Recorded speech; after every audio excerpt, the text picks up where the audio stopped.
Channel ऐसे, ठीक है। तो यहाँ पे सबसे पहले तो एक चीज बताना चाहते हैं, हैप्पी चिल्ड्रंस डे। आज इस दिन हम लोग ये शुरुआत की है, ठीक है। चलो सबसे पहले तो ये हम लोग जानेंगे कि केमिस्ट्री यानी पूरे साइंस का क्या क्या सिलेबस है उसके बारे में, और चैप्टर भी शुरू करेंगे आज, ठीक है।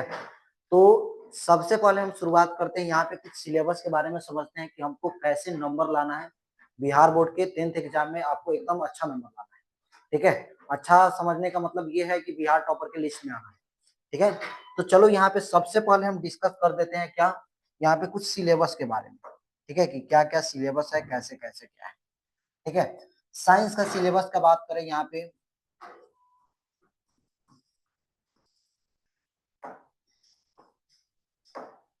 इसको हिंदी में विज्ञान बोलते हैं। चलो यहाँ पे ध्यान देंगे इसमें क्या क्या फंडा है। सबसे पहले तो आपको जो एग्जाम होगा वो कितने मार्क्स का होगा, 80 मार्क्स का आपका एग्जाम होगा, ठीक है। 80 मार्क्स का क्या होगा, एग्जाम। इस साइंस में आपको साइंस को तीन पार्ट में बांटा गया है, फिजिक्स केमिस्ट्री बायो, सबको पता होगा, ठीक है। सबसे पहले यहाँ पे फिजिक्स, ठीक है। उसके बाद क्या है, केमिस्ट्री, और उसके बाद क्या होगा, उसके बाद बायो।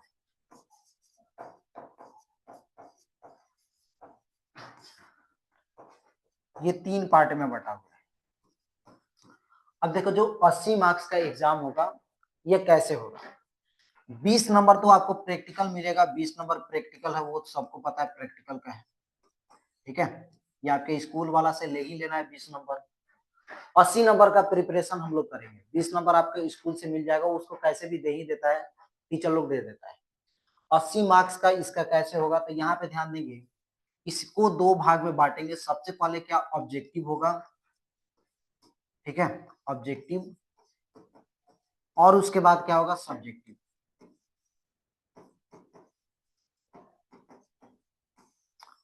हम लोग जो तैयारी करेंगे 80 मार्क्स के लिए करने वाले हैं, 20 मार्क्स के लिए ये आपके स्कूल से मिलेगा, सबको पता है। और स्कूल से कैसे लेना है ये सबको पता है, पैसा दे के लो चाहे कैसे भी लो, लेकिन नहीं लेना है 20 नंबर। 80 नंबर में यहाँ पे ऑब्जेक्टिव देखना है और क्या देखना है, सब्जेक्टिव देखना है। देखो यहाँ पे तीन आपका पार्ट है, एक फिजिक्स है, दूसरा क्या है, केमिस्ट्री है, और तीसरा क्या है, बायो। सबको पता होगा फिजिक्स को हम लोग भौतिकी बोलते हैं, उतना लिखने की जरूरत नहीं, लेकिन लिख दे रहे हैं, चलो। भौतिकी है, दूसरा क्या, रसायन शास्त्र है, ठीक है, और तीसरा क्या है, जीव विज्ञान। ये बातें हैं। अब देखो यहाँ पे ऑब्जेक्टिव सब्जेक्टिव, इसके बारे में अगर हम बात करें तो यहाँ पे देखो, सबसे पहले ऑब्जेक्टिव का हम बात करते हैं। ऑब्जेक्टिव,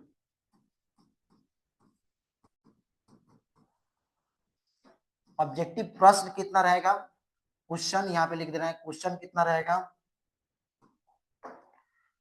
तो ये क्वेश्चन जो रहेगा ना,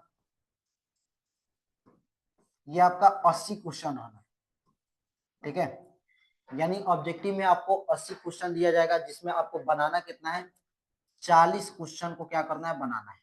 40 क्वेश्चन को क्या करना है, होगा बनाना है। कितना बनाना है, यानी 80 में से आपको कितना बनाना है, 40 बनाना है, सही है। 80 में से हमको 40 को क्या करना है, बनाना है। 80 ऑब्जेक्टिव में से हमको 40 बनाना है। इसके बाद बात करें सब्जेक्टिव का, ठीक है। सब्जेक्टिव का बात करें तो यहाँ पे सब्जेक्टिव, देखो सब्जेक्टिव का बात करें तो फिजिक्स, इसमें दो सब्जेक्टिव 2 मार्क्स, यानी 2 मार्क्स वाला आएगा। तो सबसे पहले हम 2 मार्क्स के बारे में बात कर लेते हैं। देखो यहाँ पे सबसे पहले फिजिक्स, केमिस्ट्री यहाँ पे लिख दें, उसके बाद क्या, बायो लिख दें। चलो यहाँ पे ध्यान देंगे, फिजिक्स में आपका 2 मार्क्स का क्वेश्चन 8 रहेगा, ठीक है। कितना रहेगा, 8 रहेगा, 8 क्वेश्चन रहेगा, ठीक है। इसमें भी 8 क्वेश्चन रहेगा, इसमें भी 8 क्वेश्चन रहेगा, ठीक है होगा। इसके बाद आपको बनाना कितना है, इसमें से 8 क्वेश्चन में आपको 4 क्वेश्चन को क्या करना है, बनाना है। 4Q का मतलब क्वेश्चन है, समझ में आ रहा है। इसके बाद देखो, इसके बाद 8 क्वेश्चन में से यहाँ पे क्या बनाना है, 4 क्वेश्चन इसमें भी बनाना है, इसमें भी आपको कितना बनाना है, 4 क्वेश्चन बनाना है, ये तो सबको पता है, ठीक है। यानी आपको 8 क्वेश्चन में से 4 क्वेश्चन को बनाना है, 8 क्वेश्चन में से 4 क्वेश्चन को बनाना है, 8 क्वेश्चन में से 4 क्वेश्चन को बनाना है। सबसे बड़ी बात यह है कि 8 क्वेश्चन 4 क्वेश्चन ये होगा क्या, ठीक है। तो सब्जेक्ट जो हम जब हम लोग पढ़ना स्टार्ट करेंगे, वहां पे पहले टॉपिक बताएंगे, उसके बाद जो क्वेश्चन इंपॉर्टेंट होगा उस पर मेरा ज्यादा फोकस रहेगा, क्योंकि आपको 60 दिनों के अंदर में वो चीज बनाना है जो कि आप एग्जाम में जाके एकदम बारूद की तरह एकदम धुआं धुआं उड़ा देना है, वैसे हम लोग को देखना है, ठीक है। तो ये चीज आपको समझ में आया, ये 2 मार्क्स वाला है, ठीक है। इसके बाद अब बात करूं मैं, तो अब यहाँ पे सब्जेक्टिव में एक और चीज है, 5 नंबर और 6 नंबर का क्वेश्चन सब्जेक्टिव। इसमें अब देखेंगे हम क्या, 5 मार्क्स वाला, 5 या 6 मार्क्स, ठीक है। यहाँ पे ध्यान देंगे, फिजिक्स है, केमिस्ट्री है, उसके बाद क्या होगा, बायो है। अब देखो यहाँ पे आपका 5 या 6 मार्क्स का क्वेश्चन कैसे है, देखो यहाँ पे फिजिक्स में 2 क्वेश्चन पूछेगा, केमिस्ट्री में भी 2 क्वेश्चन पूछेगा, बायो में भी 2 क्वेश्चन पूछेगा, ठीक है। अब यहाँ पे ध्यान, अब ये 2 क्वेश्चन में से आपको बनाना कितना है, एक क्वेश्चन को बनाना है। इसमें भी 2 क्वेश्चन में से कितना बनाना है, एक क्वेश्चन को बनाना है, इसमें भी एक क्वेश्चन को बनाना है, समझ में आया। यानी दीर्घ वाला, इसको हम लोग नाम क्या देते हैं, दीर्घ बोलते हैं, ये दीर्घ प्रश्न है, ये क्या होगा, दीर्घ प्रश्न है, ठीक है। ये आपका क्या हो गया, इसको हम लोग बोलते हैं दीर्घ प्रश्न, ये हो गया दीर्घ प्रश्न, ठीक है बोला। चलो, ये दीर्घ प्रश्न यानी लॉन्ग क्वेश्चन जिसको हम लोग बोलते हैं। तो यहाँ पे फिजिक्स में 2 क्वेश्चन पूछेगा, उसमें से एक ही हमको बनाना है, लेकिन ये मार्क्स कितने का होगा, 6 मार्क्स का होगा। फिजिक्स में ये आपका कितना मार्क्स का होता है, 6 मार्क्स का होता है, ठीक है। उसके बाद यहाँ पे देखो, केमिस्ट्री में 2 क्वेश्चन में से एक ही क्वेश्चन बनाना है, वो कितने का होगा, 5 मार्क्स का होगा, वो कितने का होगा, 5 मार्क्स का होगा। उसके बाद बात करें बायो का, 2 क्वेश्चन में से हमको कितना बनाना है, एक ही बनाना है, और ये कितना होगा, 5 मार्क्स का। अब यहाँ पे ध्यान दो बोला, ये हो गया 5 5 10, और ये कितना हो गया, 16 मार्क्स, कितना हो गया, दीर्घ का हो गया 16 मार्क्स, ठीक है। ये चीजें आपको समझ में आया। इसके बाद यहाँ पे ध्यान देंगे, ये आपको 4 बनाना है, 4 बनाना है, 4 बनाना है, तो 4 दूनी 8 हो गया, 8 दूनी 16 और 24, ये कितना हो गया होगा, ये आपका लघु प्रश्न है, लघु प्रश्न, और ये कितने हो गया होगा, ये 24 मार्क्स का हो गया। तो यहाँ पे देखो, इधर में 16 मार्क्स था, सॉरी यहाँ पे ये कितना था, 16 मार्क्स, और ये कितना होगा होगा 24 मार्क्स, 16 24 कितना होता है, 40, और 40 यहाँ पे आपको क्वेश्चन बनाना है ऑब्जेक्टिव में, ये कितना हो गया, 80 हो गया। इसी को हमको बनाना है, यानी 80 क्वेश्चन, यानी क्वेश्चन यानी कहने का मतलब है 80 नंबर हमको लाना है बोर्ड, ठीक है। 20 नंबर आपका प्रैक्टिकल है, वो स्कूल से लाना है, यहाँ तक कोई दिक्कत। तो ये चीजें था आपका सिलेबस के बारे में कि कैसे कैसे क्वेश्चन आएगा, क्या क्या क्वेश्चन आएगा। अब यहाँ पे आते हैं चैप्टर क्या क्या हमको पढ़ना है, थोड़ा इसके बारे में हम डिस्कस कर देते हैं, ठीक है। चैप्टर हमको क्या क्या पढ़ना है उसके बारे में देखो, यहाँ पे सबसे पहले हम यहाँ पे बात करें केमिस्ट्री का, ठीक है। केमिस्ट्री का अगर बात करें तो यहाँ पे सबसे पहला क्या लिखा गया होगा, रासायनिक अभिक्रिया एवं समीकरण, ये चैप्टर हमको पढ़ना है। दूसरा चैप्टर का नाम क्या है, अम्ल क्षारक एवं लवण, इसके बारे में पढ़ना है। तीसरा क्या है, धातु और अधातु के बारे में पढ़ना है। चौथा क्या है, कार्बन और इसके यौगिक के बारे में पढ़ना है। पांचवा क्या है, तत्वों का वर्गीकरण पढ़ना है। छठा क्या है, प्राकृतिक संसाधन का प्रबंधन पढ़ना है। देखो ये टोटल केमिस्ट्री का आपका 26 मार्क्स का पूछेगा, चैप्टर वाइज हर एक चैप्टर जो पढ़ाएंगे तो बताएंगे ये चैप्टर से कितना वेटेज है, वहां पे बताएंगे, आपको क्लियर अच्छा से समझ में आएगा कि ये चैप्टर कितना इंपॉर्टेंट है, ठीक है, वो चीज हम बताएंगे। इसके बाद ये पूरा आपका केमिस्ट्री का है। इसके बाद बात करें, इसके बाद यहाँ पे फिजिक्स की है, ये 27 मार्क्स का पूछता है। यहाँ पे ध्यान देंगे, प्रकाश का परावर्तन अपवर्तन एक ही में जो आ जाता है, ठीक है। दूसरा है मानव नेत्र, तीसरा है विद्युत धारा, चौथा है विद्युत धारा का चुंबकीय प्रभाव, और पांचवा है ऊर्जा का स्रोत। ठीक है, ऊर्जा का स्रोत है 5वां नंबर। तो ये रहा आपका फिजिक्स का, ये 27 मार्क्स का आता है। जब हम बात करेंगे कि हर एक चैप्टर का वेटेज क्या है, यानी कौन से चैप्टर कितना इंपॉर्टेंट है, कहाँ से क्वेश्चन बनता है, उस पर फोकस करना है। ठीक है, इसके बाद हम लोग आ जाते हैं बायो में। बायो में देखो यहाँ पे बायोलॉजी का सबसे पहला जय प्रक्रम। जय प्रक्रम में भी बहुत सारा चैप्टर है, जैसे कि अगर इसमें हम बात करें तो इसमें हो जाता है पोषण है, ठीक है, सब बात करेंगे हम, श्वसन है, ठीक है, उसके बाद क्या होगा, उसके बाद आपका परिवहन है, उत्सर्जन है, सारा का सारा इसमें पढ़ना है और ये सारा इंपॉर्टेंट है, एक चैप्टर तक बहुत इंपॉर्टेंट है। ठीक है, उसके बाद दूसरा है नियंत्रण एवं समन्वय। इसको भी हम लोग समझेंगे कहाँ से क्वेश्चन क्या क्या इंपॉर्टेंट है। ठीक है, इसके बाद तीसरा नंबर है जनन है, इसको भी हम लोग पढ़ेंगे, ये भी आपके लिए बहुत इंपॉर्टेंट है, जनन और जय प्रक्रम। चौथा अनुवंशिकता और 5वां नंबर है पर्यावरण। तो ये रहा आपका फिजिक्स केमिस्ट्री बायो का ये चैप्टर था। ठीक है, यहां तक आपको बातें समझ में आया होगा। ठीक है, तो हम लोग शुरू करेंगे आज, थोड़ा बहुत तो पढ़ना होगा और पढ़ेंगे, और जितना भी देखो जो भी हम पढ़ाएंगे ना, कॉपी कलम लेकर बैठना, ईमानदारी से पढ़ना। हमारे साथ तुम 60 डे बोल रहे हैं ना, 60 दिन तुम ईमानदार रहो। ठीक है, 60 दिन ईमानदार, 9 महीना क्या पढ़े हो हम कुछ नहीं जानते हैं, लेकिन मेरे साथ अगर जुड़ रहे हो तो 60 दिन ईमानदारी के साथ अगर ईमानदार रहोगे ना तो बहुत अच्छा नंबर आएगा। थोड़ा भी बेईमानी नहीं करना है, हम जो बात कहे वो बात मानना है। अगर आप मानने के लिए रेडी हैं तो एक बार क्या करेंगे, कमेंट में थम्स अप जो होता है ना, वो वाला कमेंट करेंगे, हाँ सर आपका बात हम मानेंगे। थंब वाला एक हमको क्या चाहिए, स्टिकर चाहिए, आप कमेंट में करेंगे थंब। ठीक है, कि हाँ सर हम रेडी है, आपके साथ जो बोलेंगे वो हम करेंगे। ठीक है, 60 दिन तक। ठीक है, ये 60 दिन तक प्लस में का 90 दिन और। ठीक है, यानी आपको पूरी तरह से 90 दिन आपको देने वाले हैं, कि 90 दिन के बाद हम क्या करेंगे, पूरी तरह से आपका बात मानेंगे, हर एक चीज मानेंगे। ठीक है, मेरा बात 90 दिन तक तुम मानो, हम बता रहे हैं ना कि 80 ऑफ 80 तुम ला सकते हो, यानी 80 ऑफ 80 कहने का मतलब ये है 20 नंबर उधर भी तुम ऐड कर लो, 100 के कैपेसिटी में हो तुम, 100/100 भी ला सकते हो। ठीक है, इतना हम गारंटी देते हैं, तुम मेहनत करो, हम मेहनत कर रहे हैं, और मिलकर क्या करते हैं, बिहार बोर्ड के एग्जाम को फाड़ते हैं। ठीक है, तो चलो यहाँ पे सबसे पहली बात हम लोग आज शुरू करते हैं केमिस्ट्री का जो पहला चैप्टर है। ठीक है, पहला जो चैप्टर है रासायनिक अभिक्रिया एवं समीकरण। ठीक है, सबसे पहला जो चैप्टर है रासायनिक अभिक्रिया एवं समीकरण को हम लोग देखने वाले। सबसे पहले यहाँ पे ध्यान देंगे, ये चीज होता क्या है। ये चैप्टर का नाम क्या है, रासायनिक अभिक्रिया एवं समीकरण। ये केमिस्ट्री का चैप्टर 1 है, और यहाँ पे ध्यान देंगे ये है क्या। देखो सबसे पहले ये चैप्टर के बारे में लिखा गया है, रासायनिक अभिक्रिया एवं समीकरण। रासायनिक अभिक्रिया क्या होता है, देखो अभिक्रिया उसको बोलते हैं केमिस्ट्री में जब दो पदार्थ होगा। ध्यान से सुनना, सुनने के बाद आपको ऑटोमेटिक है कि मेरे क्लास का बात जो तुम सुनोगे ना पूरा एकत्रित करके आपको वहीं पे समझ में आएगा, रटना नहीं पड़ेगा। ठीक है, और समझना सबसे इंपॉर्टेंट बात है।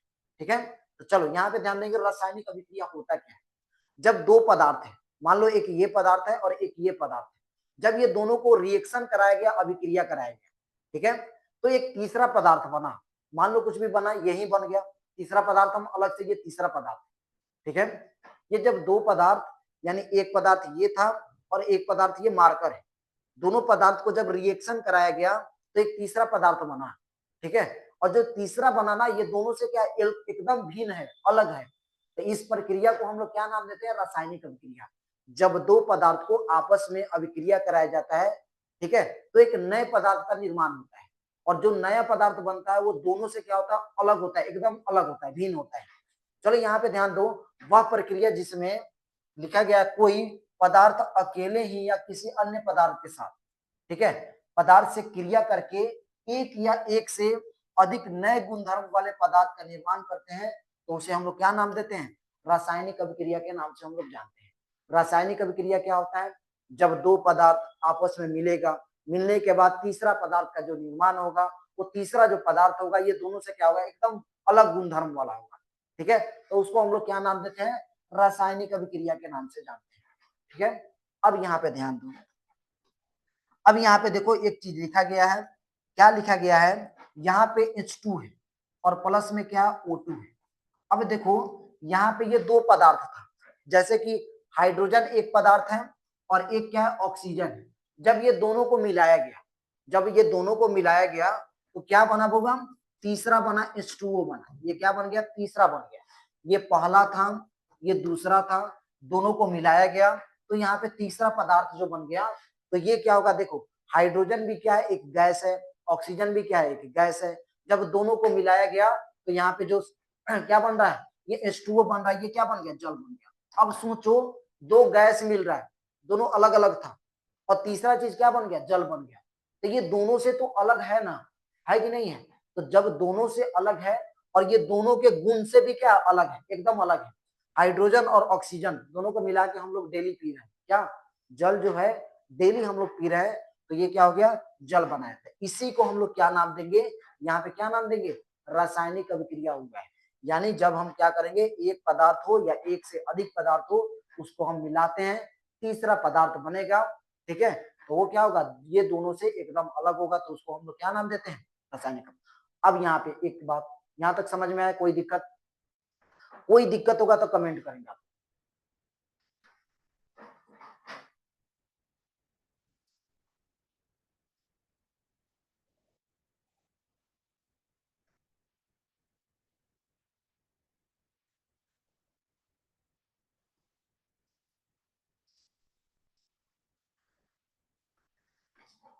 ठीक है, कोई दिक्कत, कोई दिक्कत नहीं। तो रासायनिक अभिक्रिया आपको समझ में आया कि क्या होता है, यहाँ पे ये लिखा गया।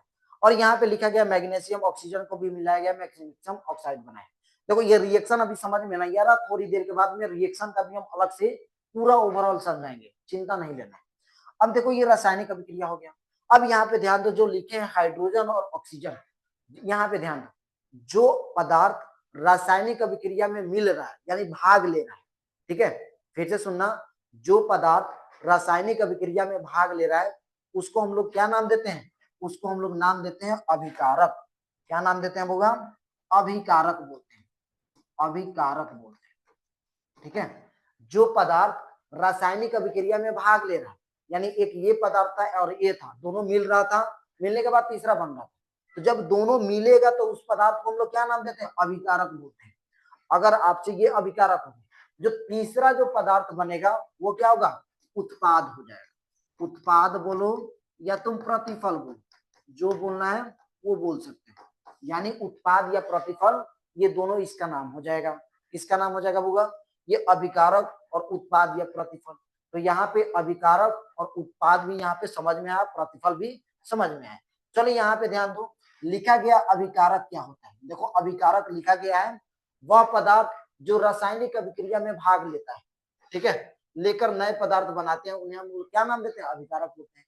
यानी वो पदार्थ जो रासायनिक अभिक्रिया में भाग ले रहा है।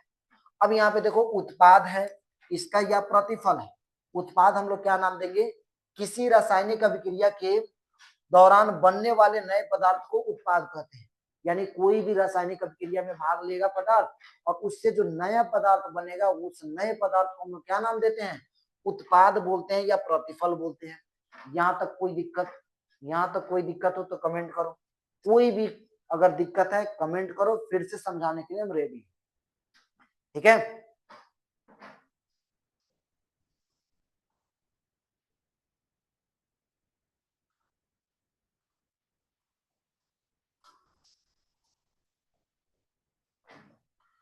ठीक है बुआ, तो यहाँ तक। अब देखो यहाँ पे ये क्या है, अगर हम यहाँ पे अगर एक रिएक्शन लिखते हैं, जैसे कि अगर हम यहाँ पे लिख दें Mg लिख दे और यहाँ पे लिख दे O2 और ये बना दे हम MgO। अब देखो इसमें तुमसे पूछा जाए इस वाले में अभिकारक कौन है और प्रतिफल कौन है, ठीक है, अभिकारक और प्रतिफल। चलो यहाँ पे एक नए पेज हम ऐड करते हैं, यहाँ पे समझाते हैं। जैसे कि एक Mg ले लिए और यहाँ पे क्या ले लिए, O2 ले लिए और यहाँ पे बना दिए हम MgO बना दिए। अब यहाँ पे बताओ इसमें कौन अभिकारक है कौन उत्पाद है, ठीक है। आपसे पूछेगा कि निम्न दिए गए, ठीक है, अभिक्रिया में कौन उत्पाद है कौन अभिकारक है। अब देखो यहाँ वाला ये दोनों क्या हो जाएगा, अभिकारक हो जाएगा अभिकारक, ठीक है। और ये दोनों क्या हो जाएगा, यानी ये वाला इधर वाला क्या हो जाएगा बुआ, उत्पाद हो जाएगा। उत्पाद बोलो या इसको प्रतिफल बोलो, ठीक है। ये चीज आपको समझ में आया, तो ये चीज था। इसके बाद हम लोग नेक्स्ट पे आते हैं क्या, अब यहाँ पे देखो हमको कैसे पता चलेगा कि रासायनिक अभिक्रिया हुआ है। अगर हमसे पूछा जाए वास्तव में कि हम कैसे बताएंगे कि कोई भी चीज मिलकर तीसरा बना, हम कैसे पता करेंगे, तो यहाँ पे देखो रासायनिक अभिक्रिया की पहचान, हम लोग रासायनिक अभिक्रिया की पहचान कैसे करते हैं। सबसे पहली बात, गैस का निष्कासन। जब यहाँ पे देखो दो पदार्थ जब मिलेगा, ठीक है, तीसरा पदार्थ बनेगा, उसके साथ साथ गैस का निष्कासन होगा। अब देखो गैस का निष्कासन, देखो कोई भी तत्व का नाम लिखा रहेगा उसके ऊपर यानी साइड में एक ऐसे एरो का ऊपर की तरह साइन दिया रहेगा, तो समझ जाना कि क्या है, यहाँ पे गैस का उत्सर्जन हुआ है। गैस का क्या हुआ, उत्सर्जन हुआ, ठीक है। देखो यहाँ पे गैस यानी कोई भी रिएक्शन लिखा हुआ, कोई भी अभिक्रिया लिखा हुआ, उसके साइड में अगर ऊपर की तरफ एरो है तो समझ जाना वहां पे क्या निकल रहा है, गैस निकल रहा है। समझ गए, वहां पे क्या निकल रहा है, गैस। तो हमको ये पता चलता है कि गैस का जब निष्कासन होगा तो हम समझेंगे कि वहां पे रासायनिक अभिक्रिया हुआ है। दूसरी बात यहाँ पे है पदार्थ की अवस्था में परिवर्तन। देखो अवस्था क्या होता है, अवस्था आपका तीन तरह का होता है। एक होता है ठोस, यहाँ पे लिखते हैं। एक क्या होता होगा, एक होता है अवस्था, यहाँ पे लिखते हैं अवस्था। देखो अवस्था क्या होता है, तो एक होता है ठोस, ठीक है, उसके बाद क्या होता है द्रव होता है, उसके बाद क्या होता है गैस होता है। ये आपका तीन अवस्था होता है किसी भी पदार्थ का, ये तीन अवस्था होता है। तो ठोस को हम लोग एस से इंडिकेट करते हैं, एस, ठीक है। कोई भी अगर अभिक्रिया लिखा होगा उसके देखना उसके बगल में एस लिखा रहे, कोई भी अगर लिखा चीज है उसके बगल में, जैसे एमजीओ लिख दिया उसके बगल में अगर मान लो लिखा रहे जी, तो वो क्या समझोगे तुम, वो गैस की अवस्था में है, ठीक है। तो अगर ए से लिखा रहा है उसके बगल में तो समझ जाना वो क्या है, ठोस है। एल लिखा रहे, एल लिखा रहे तो इसे क्या समझोगे, ये तुम समझ जाना क्या, ये लिक्विड है, ठीक है। उसके बाद बगल में अगर जी कहीं लिखा रहे तो समझ जाना क्या लिखा हुआ है, ये गैस अवस्था में, गैस के रूप में, ठीक है। तो यहाँ पे ये चीज है कि आपको यहाँ पे पदार्थ की अवस्था में परिवर्तन, तो ये चीज सबसे पहले तो अवस्था क्या होता है वो पता होना चाहिए। तो अवस्था क्या होता है, तो ये एस है, ठीक है, उसके बाद ये एल है और जी है। एस का मतलब है ठोस अवस्था है, एल का मतलब क्या है द्रव अवस्था है, और जी का मतलब क्या है गैस अवस्था है। तो ये चीज आपको समझ में है। अब देखो यहाँ पे लिखा गया है पदार्थ की अवस्था में परिवर्तन, अवस्था हम लोग समझ गए वहां पे। अब परिवर्तन कैसे होगा, मान लो यहाँ पे दो पदार्थ जब मिल रहा है, दोनों पदार्थ ठोस है और मिलने के बाद किसमें बदल गया, किसमें बदल जा रहा है, और मान लो दोनों का दोनों ठोस था द्रव में बदल जा रहा है, तो ये अवस्था में परिवर्तन हो जा रहा है। समझ में आया। अब देखो यहाँ पे अवस्था में परिवर्तन का मतलब क्या है, जैसे हम एक एग्जाम्पल लिखे थे, एग्जाम्पल में क्या लिखे थे, यहाँ पे लिखते हैं H2 था और क्या था O2 था, और यहाँ पे बन गया था H2O बन गया था। अब देखो हाइड्रोजन भी क्या है, गैस है, ऑक्सीजन भी क्या है, गैस है। जब ये दोनों मिल रहा है तो जो तीसरा बन रहा है वो क्या है, लिक्विड बन जा रहा है। ये क्या होगा, यहाँ पे गैस की अवस्था में, ये भी गैस की अवस्था में, और ये क्या बन रहा है, एल बन जा रहा है, लिक्विड बन जा रहा है, यानी द्रव बन रहा है। तो इसके कहने का मतलब है ये पदार्थ की अवस्था में क्या हुआ, परिवर्तन हो गया है। समझ में आया। तो यही बोलते हैं हम पदार्थ की अवस्था में परिवर्तन। हम लोग को रासायनिक अभिक्रिया कब पता चलेगा कि हुआ है, जब कोई पदार्थ की अवस्था में परिवर्तन हो जाएगा तब बोलेंगे वहां पे रासायनिक अभिक्रिया हुआ है। तीसरी बात है रंग में परिवर्तन। अब देखो रंग में परिवर्तन क्या होता है, अगर मान लो अगर रासायनिक अभिक्रिया से पहले अगर दोनों पदार्थ को जब मिला रहे हैं तो इसका कलर कुछ और है, जैसे उजला है, और जब तीसरा पदार्थ बनेगा वो लाल हो जाए, तो कहने का मतलब है कि हम लोग जानेंगे कि यहाँ पे रासायनिक अभिक्रिया हुआ है, यानी ये पता चलेगा कि यहाँ पे रंग में परिवर्तन हुआ है, तो वहां पे क्या होगा, रासायनिक अभिक्रिया हुआ है, पता चलेगा। उसके बाद यहाँ पे चौथा नंबर क्या होगा, चौथा नंबर अवक्षेप का बनना। अब देखो अवक्षेप का पहचान कैसे होता है, जब कहीं पे भी नीचे की तरफ अगर एरो का साइन दिया रहे, नीचे की तरफ जब एरो का साइन दिया रहे तो वहां पे समझना एक अवक्षेप बना हुआ है। अवक्षेप क्या होता है, वो जल में अविलय होता है, घुलता नहीं है, ठीक है, एक ठोस का रूप होता है जो कि वो जल में घुलता नहीं।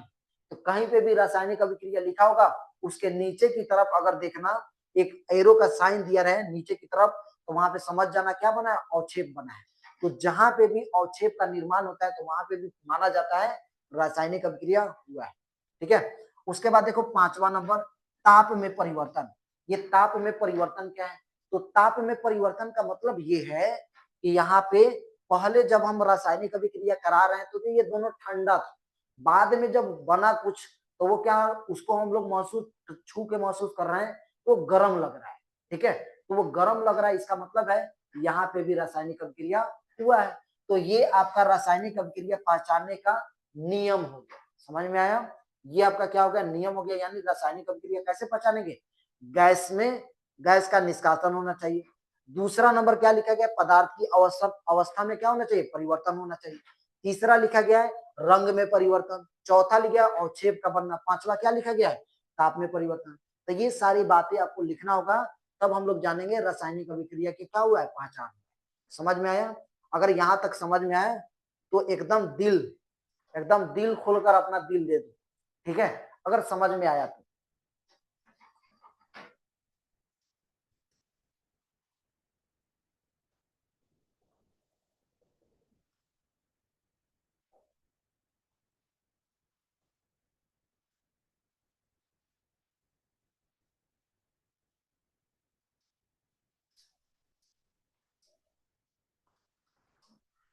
ठीक है बाबा, यहां तक आपको समझ में आया, कोई दिक्कत, अगर यहां तक कोई दिक्कत है तो कमेंट करो। ठीक है, इसके बाद देखो ये चीज समझ में, अब यहाँ पे ध्यान देंगे।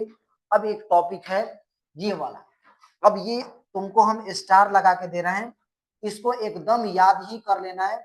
ये रासायनिक समीकरण क्या है, ये बहुत बार एग्जाम में पूछा गया है, रासायनिक समीकरण से आप क्या समझते हैं। ठीक है बुआ, इसमें भी संतुलित और संतुलित, ये बहुत इंपॉर्टेंट टॉपिक है, इसको रट जाना है। देखो जहां पे भी हम स्टार लगा दे बुआ, उसको कॉपी में लिख कर नोट करो, उसको याद करो ये क्या होता है। ठीक है, चलो यहाँ पे ध्यान दो। रासायनिक समीकरण, देखो रासायनिक समीकरण क्या है, यहाँ पे लिखा गया रासायनिक समीकरण किसी रासायनिक अभिक्रिया में भाग लेने वाले पदार्थों का संकेतों एवं सूत्रों की सहायता से उस अभिक्रिया का संक्षिप्त निरूपण क्या कहलाता है, रासायनिक समीकरण कहलाता है। अब देखो यहाँ पे एक चीज हम लिख रहे हैं, लिख क्या रहे हैं, यहाँ पे ध्यान, एक चीज हम लिख रहे हैं, जब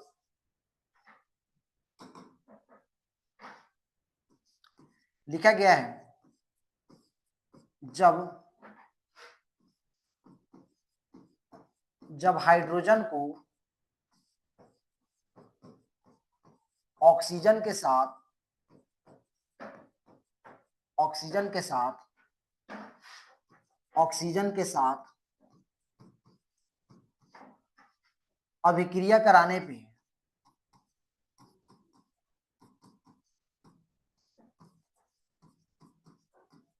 पर जल का निर्माण होता है, जल का निर्माण होता है। यहां पे लिखा गया है क्या, कि जब हाइड्रोजन को ऑक्सीजन के साथ अभिक्रिया कराने पे जल का निर्माण होता है, इसका मतलब है क्या, ये क्यों लिखा गया। देखो इतना बड़ा हम लिखे हैं, ये कॉपी में बार बार रिएक्शन को इस तरह लिखना थोड़ा दिक्कत वाली बात है। जैसे इसको और भी तरीका है, जैसे हम ऐसे लिख दे, हाइड्रोजन प्लस में ऑक्सीजन मिलकर ये क्या बनाया है, ये जल का निर्माण किया है। ठीक है, ऐसे लिख दिया।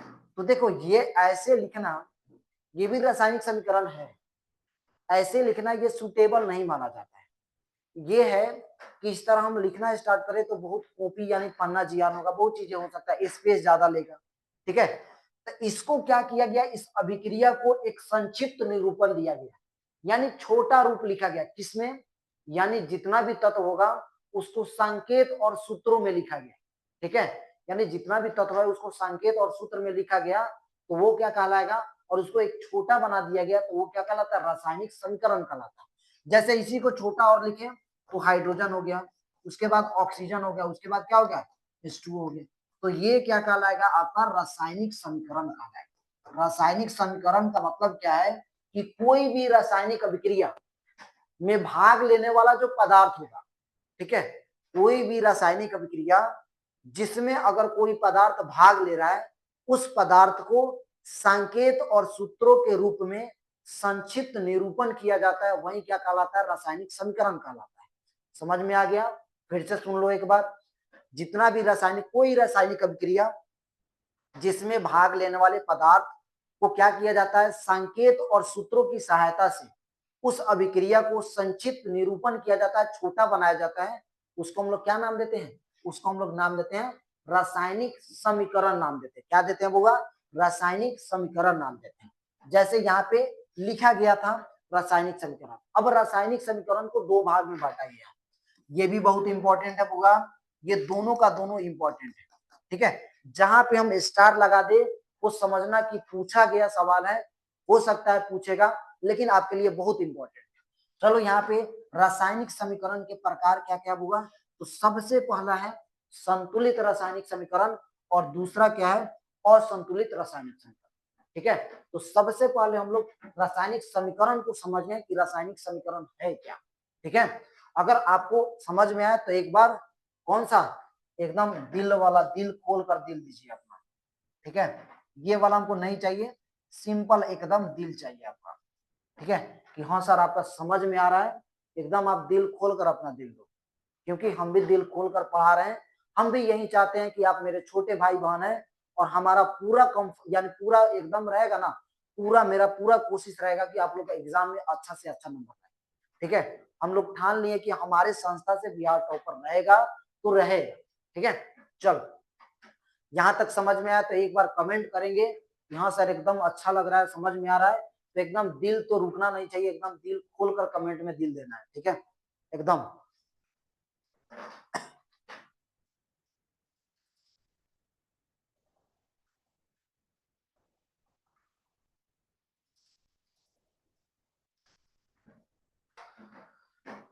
चलो रणवीर भाई, समझ में आ रहा है बातें, आ रहा है कि नहीं आ रहा है, मजा आ रहा है क्लास में?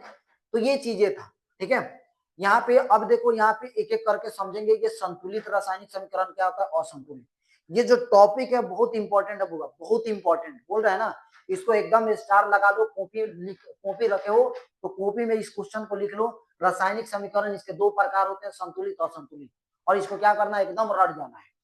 जहां से क्वेश्चन बनता है वो तो हम ठीक कराएंगे ही कराएंगे, कैसा क्वेश्चन बनता है वो तो हम बताएंगे ही बताएंगे, छोड़ेंगे तो नहीं, ठीक है। चलो हम बोले हैं कि 90 दिन तक हमारे साथ ईमानदार रहना है, थोड़ा भी बेईमानी नहीं करना है, क्योंकि तुम लोग 9 महीना बेईमानी करके आओ, लेकिन हम 3 महीना ईमानदारी चाहते हैं, आपका एकदम ईमानदार, मेरे प्रति एकदम ईमानदार रहना है। अगर हम बोले कि बउआ किए हो तो तुम्हारा भी आंसर आना चाहिए कि हाँ सर हम करके आए हैं, तो 100% बोलेंगे, अगर नहीं करके आए तो ईमानदारी से जवाब देना है कि हाँ हम नहीं कर पाए सर, ठीक है।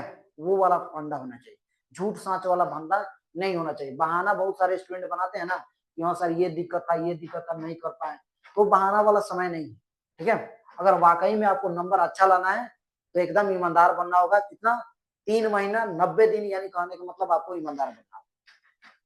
तो ये रासायनिक समीकरण समझ गए। अब देखो यहाँ पे रासायनिक समीकरण के प्रकार क्या है, तो दो तरह का है, संतुलित और क्या है, असंतुलित। अब यहाँ पे समझते हैं संतुलित क्या होता है, असंतुलित क्या होता है। यहाँ पे ध्यान दो, इसको हम पहले समझाते हैं, उसके बाद हम क्या करेंगे, आपको एकदम बताएंगे। चलो एक हम लोग एग्जाम्पल यहाँ पे लेते हैं, यहाँ पे लिए Mg लिए, और यहाँ पे क्या लिए, O2, और इसको हम लोग बना दिए MgO बना रहे। एक लेते हैं हाइड्रोजन, और यहाँ पे ऑक्सीजन लेते हैं, और यहाँ पे क्या लिखते हैं, H2O लेते हैं। चलो दो और भी एग्जाम्पल हम लोग सीखें। यहाँ पे देखो संतुलित और असंतुलित क्या होता है। देखो इधर वाले को हम लोग क्या नाम देते हैं बुआ, अभी जस्ट हम बताएं, इधर वाले को हम लोग क्या नाम देते हैं, कमेंट में कीजिए, तो इधर वाले को क्या नाम देते हैं, इधर वाले को, और इधर वाले को हम लोग क्या बोलते हैं, कमेंट में करके बताइए। यानी इधर वाले का नाम, इधर वाले का नाम हम लोग क्या बोलते हैं, ठीक है। देखो इधर वाले को हम लोग क्या नाम दिए थे, अभिकारक बोले थे, ये क्या होता है, अभिकारक। इधर वाले को हम लोग क्या नाम दिए थे, उत्पाद बोले थे, उत्पाद, या इसको एक और नाम दिए थे, प्रतिफल। अब देखो अब यहाँ पे देखो कि ये अभिकारक है और ये क्या है, उत्पाद है। समझ में आया? अब हम असंतुलित समीकरण क्या होता है, संतुलित समीकरण क्या होता है, उसको सुनना, गौर से समझना। यहाँ देखो, यहाँ पे जो अभिकारक है, यानी अभिकारक किसको बोल रहे थे, रासायनिक अभिक्रिया में भाग लेने वाले पदार्थ। ठीक है, अगर मान लो रासायनिक अभिक्रिया में भाग लेने वाला पदार्थों की परमाणुओं की संख्या, ठीक है, क्या बोले हैं, परमाणुओं की संख्या। ठीक है,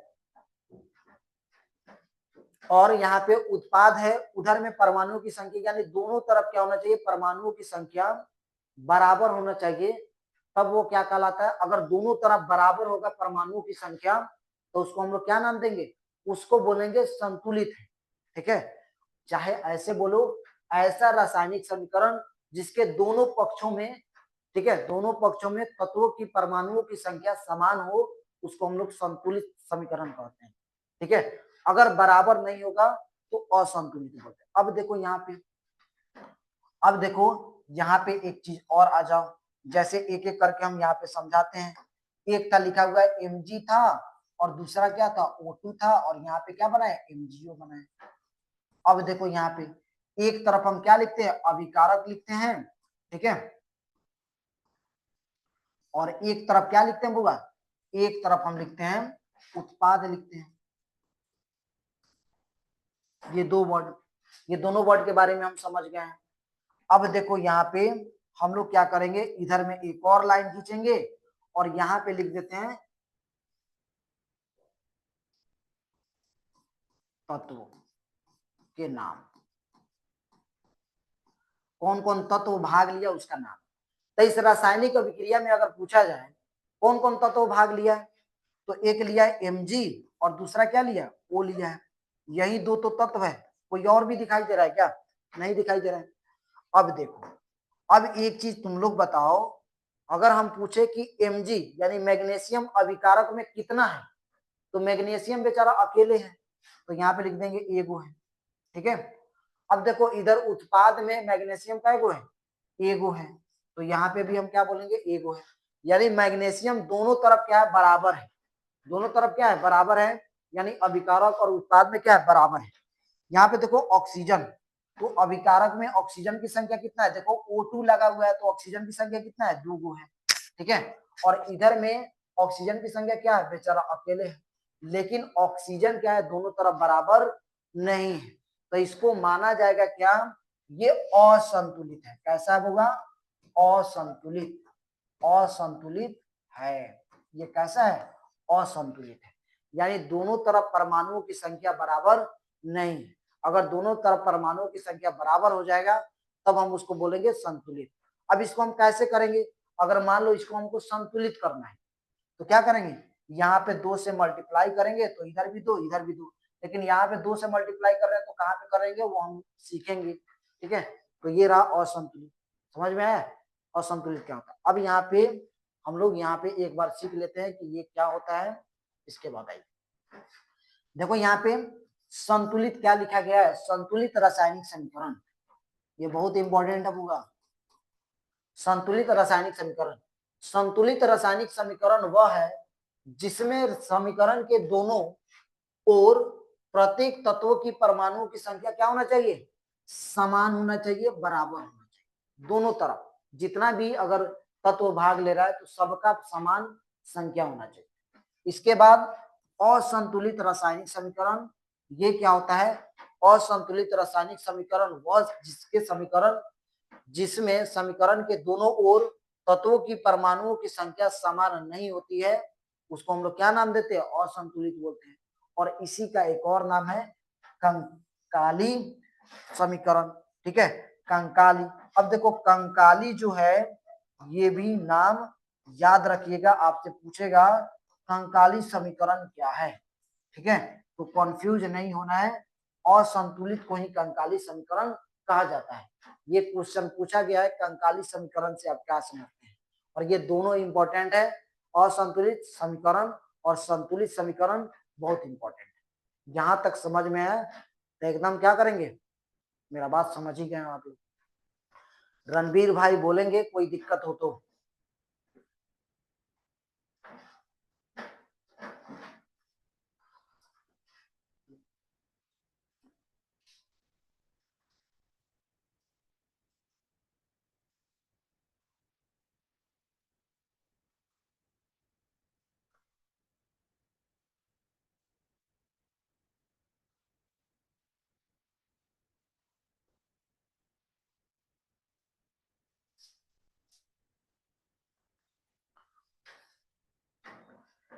ठीक है बोलो, यहां तक समझ में आया? चलो इसके बाद देखो हम लोग क्या पढ़ने वाले हैं। अब देखो एक टॉपिक और है, उसका हम नाम लिखते हैं। हम लोग क्या सीखने वाले हैं, सीखेंगे वो भी इंपॉर्टेंट है। यहां से क्वेश्चन आता है, असंतुलित को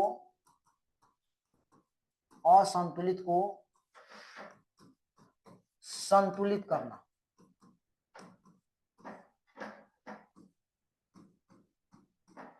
असंतुलित को संतुलित करना, ये सीखना है। इस बार के लिए बहुत इंपॉर्टेंट है। बहुत साल से ये क्वेश्चन पूछा नहीं है, लेकिन बहुत पहले बहुत बार पूछा गया है। ठीक है, असंतुलित को हमको क्या करना है, संतुलित करना है। ये चीज इंपॉर्टेंट है। अब यहाँ पे देखो ये हमको पढ़ना है, इसको हम लोग पढ़ेंगे, घबराना नहीं है। इसके बाद देखिए हम लोग क्या पढ़ेंगे, यहाँ पे क्या पढ़ने वाले हैं, तो यहाँ पे पढ़ने वाले हैं बहुत सारे रासायनिक अभिक्रिया के प्रकार। अब देखो यहाँ पे, और ये क्या है, ये बहुत इंपॉर्टेंट है, ये बाबू बहुत इंपॉर्टेंट है। इसी से तो इस चैप्टर से क्वेश्चन आता है। यही चैप्टर है, यानी रासायनिक समीकरण और अभिक्रिया वाला, जो कि क्या है, यही ऐसा टॉपिक है जहां से क्वेश्चन का भंडार लगा हुआ है। क्या क्या है, सबसे पहले यहाँ पे समझते चलते हैं। यहाँ पे देखो रासायनिक अभिक्रिया के प्रकार विभिन्न है, संयोजन, वियोजन, विस्थापन, द्विविस्थापन, अवक्षेपण, उष्माक्षेपी, उष्माशोषी, अपचयन, उपचयन। इसके बाद रेडॉक्स अभिक्रिया, इसी में हम लोग समझ लेंगे रेडॉक्स अभिक्रिया के बारे में। समझ में आया? तो इतना सारा हमको अभिक्रिया पढ़ना है, और यही सबसे मेन इसका, इस चैप्टर का क्या है, यही मेन टॉपिक है जहां से बिहार बोर्ड क्या करता है, क्वेश्चन बनाता है। ठीक है, अब देखो क्वेश्चन हम बताएंगे इंपॉर्टेंट, घबराना नहीं है कि हम बोले हैं। पहले क्या करेंगे, धीरे धीरे आपको हर एक टॉपिक समझाएंगे, और कहां से क्वेश्चन आता है वो आपके लिए स्टार लगा देंगे। और हम क्वेश्चन भी बताएंगे, ऐसा नहीं कि क्वेश्चन छोड़ देंगे, क्वेश्चन तो बताएंगे ही बताएंगे। ठीक है, तो यहाँ पे देखो रासायनिक अभिक्रिया के प्रकार, तो ये नाम याद रखना है कि कितना प्रकार हमको पढ़ना है। यहाँ पे 8 है। एक और हम लोग रेडॉक्स अभिक्रिया के नाम से जानते हैं, ये जब दोनों होगा हम पढ़ाएंगे तो वही उसी समय बता दें। इतना सारा क्या करना है आपको, अभिक्रिया का नाम, ये सारा के बारे में हमको क्या करना है, पढ़ना है डिटेल में। और यही आपका क्या है, इस चैप्टर का सबसे महत्वपूर्ण टॉपिक है। ठीक है, संयोजन अभिक्रिया, वियोजन अभिक्रिया, विस्थापन, द्विविस्थापन, अवक्षेपण, उष्माशोषी, उष्माक्षेपी, अपचयन, उपचयन। ठीक है, तो यहाँ तक बातें आपको समझ में आया? समझ में आया? कल देखो हम लोग क्या करेंगे, कल डे 2 में ये वाला टॉपिक बहुत इंपॉर्टेंट है इस बार के एग्जाम के लिए। असंतुलित को संतुलित करना सीखेंगे। उसके बाद हम लोग क्या करेंगे, एक एक टॉपिक को पढ़ना स्टार्ट करेंगे और क्वेश्चन भी हम बताते चलेंगे। ठीक है, तो फिर मिलते हैं कल। और एक चीज बताना चाहते हैं कि जो भी बच्चे अगर नए जुड़ रहे हैं, ठीक है, तो उसके लिए ये तो सबसे पहले 20 नवंबर तक आप फ्री ऑफ कॉस्ट देख सकते हैं।